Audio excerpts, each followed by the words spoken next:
March 26, 2022, dumayo sa Dubai ang ating pambato na tubong Agusan del Sur na si Miel Fajardo o mas kilala sa bansag na Silent Assassin para harapin ng undefeated na pambato ng Argentina na si Agustin Gauto o mas kilala sa bansag na El Avion.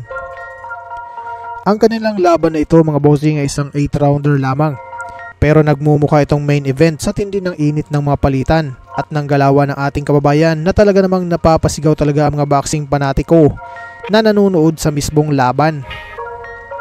Ang pinakamalupit pa mga boss, tila tinatrabaho pa nga ng referee ang laban sapagkat maraming mga pagkakataon na talaga namang mapapatanong ka kung paano nangyari ang mga yon. Katulad na lang mga bossing nung dumampi sa canvas ng ring ang gloves ng Argentinian na si Gauto, pero parang hindi ito napapansin ng referee.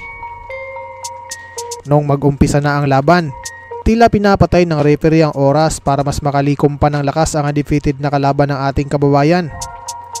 Buti na lang talaga at napabagsak ng ating pambato ang kalaban sa loob lamang ng round 2. Ang ating pambato mga bossing na si Miel Fajardo ay may kartadang 7 panalo, may 1 talo at 6 dito ay tinapos by knockout.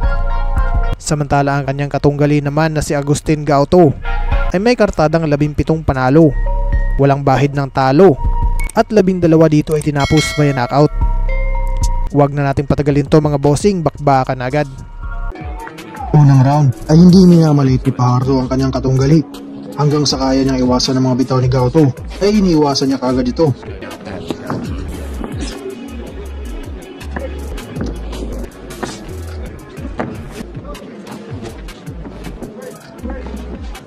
At noong nakakonekta ang bitaw ni Gauto ay siyang sigawan ng mga tao.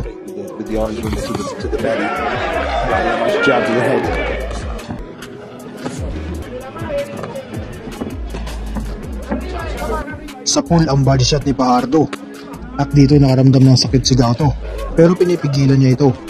Napansin ng kampo ni Fajardo dahil sa facial expression ng kalaban. Kaya dito na nag-umpisa ang sunod-sunod na mapakawala ni Fajardo.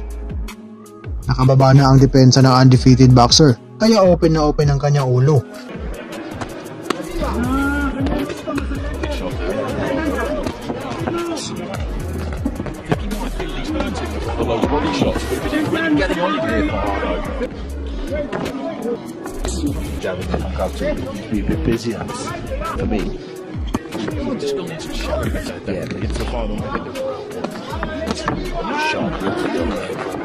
And left hook. A lot of the head there from Gauto. They both land at the same time. He's having a good opening round here. It's a big fighter. Ready to a good right hand there from Gauto. Let's have a good body shot yourself there, going to the left hook. Dito bumagsak sa kauna-una ang pagkakataon ng undefeated boxer ng Argentina. At bago matapos ang round, ay nakasingit pa ang left hook ni Fajardo. Put him down hard onto his back there, Gauto. There was one just before that. There was a left to the bottom, he went up top, landed the left hand, and there was almost a nod of approval, and then he did it again, and Gauto was just put straight down. No time left in the round, which is just as well for the Argentinian, who stumbles over to the neutral corner in literally enough as we look at the replay. Oh, I don't think it will be, to be honest. It was like it was at the end of the round, but it was he doubled on that left hook lovely, didn't he, for Hal early in the fight? Just catches him flush. Really did really right on the butt. Oh, round 2. Kakaumpisa pala mga idol. Bagsak na naman ang undefeated boxer. Pero ganun pa man, bumibitaw pa rin si Gauto. His knees flying down to his knees. The guy's touched down as well. But Fajardo just got to get on top of him. He just needs to stay low for Hal and then come in with that left hook. Dito na sunod-sunod na kaliwa ang pinapakawalan ni Fajardo at kumukunik na naman ito lahat sa kung saan ang kahinaan ni Gauto. Kahit sumasayad na ang gloves ng kalaban, animoy hindi ito pinapansin ng referee. Halatang inaalagaan nito ang undefeated na record. At dito na nga mga lods, ay pati ang mga commentator ay nagtaka na sa ginagawa ng referee. A ton of ground again there, he touches down with the glove, it was a knockdown, the referee didn't give it a second, left hand puts him onto his back and he's just so fragile in there at the minute, that's the problem, he's letting his own hands go, he's showing a ton of... Mas pinapatagal ang laban para makarecover pa ang Argentinian boxer.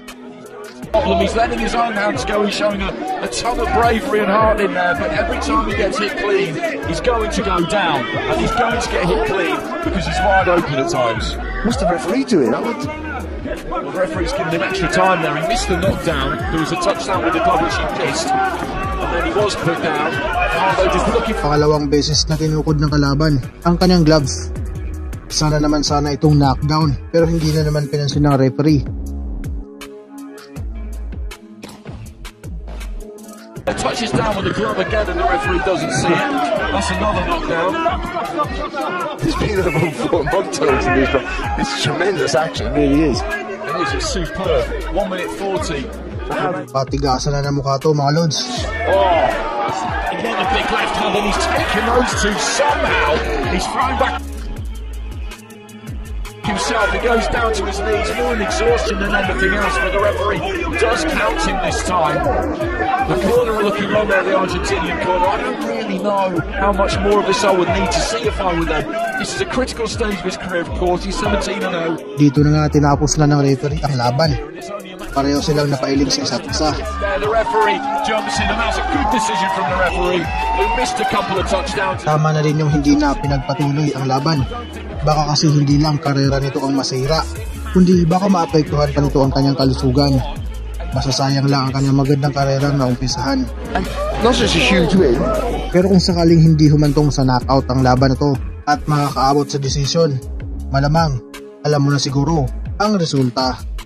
Early doors, he hurt straight away. He was in trouble in the first round. From early, you could see it. With the body shots. Moscato's a puncher, so he's walking off thinking, so you like it, put it on you again, and he did. That's a horrible left hook, it really is. But I think... Hanggang dito na lang muna ang ating video ngayon, mga lods. Maraming salamat sa inyong suporta. Mabuhay, ingat po, and God bless.